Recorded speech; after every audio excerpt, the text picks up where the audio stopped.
Hello viewers, welcome to another video.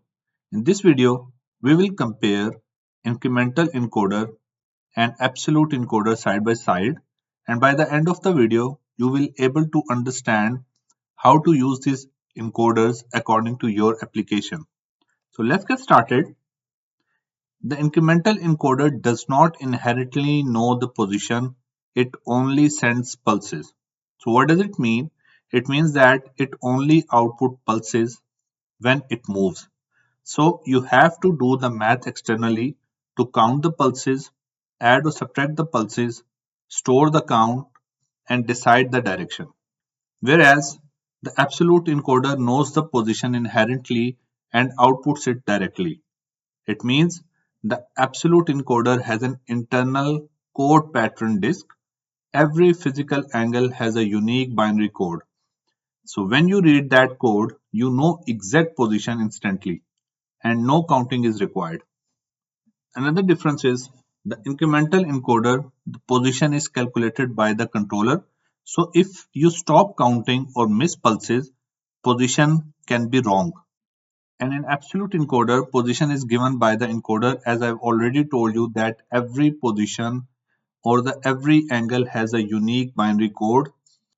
The next and very important difference is that in incremental encoder, the position is lost whenever the power is turned off. So after restarting, the system must perform a homing sequence to set a reference point.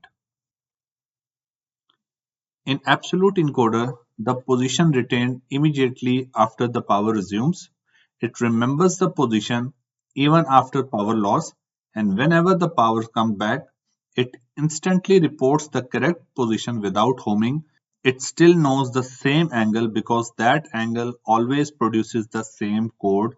So based on the application, the incremental encoders are ideal for speed and distance monitoring, motor feedback, conveyor belts, and general automation, whereas the absolute encoders are used in precise positioning in robotics, CNC machines, industrial arms, elevator, and safety critical systems. In incremental encoder, the output is A and B pulses, and the direction is determined by checking which signal A or B changes first. This phase difference tells the controller whether the shaft is rotating clockwise or anti-clockwise. In absolute encoder, the binary or the gray code is the output, due to which they don't need to detect the direction separately because they always know the exact angle, and direction is simply the change in position.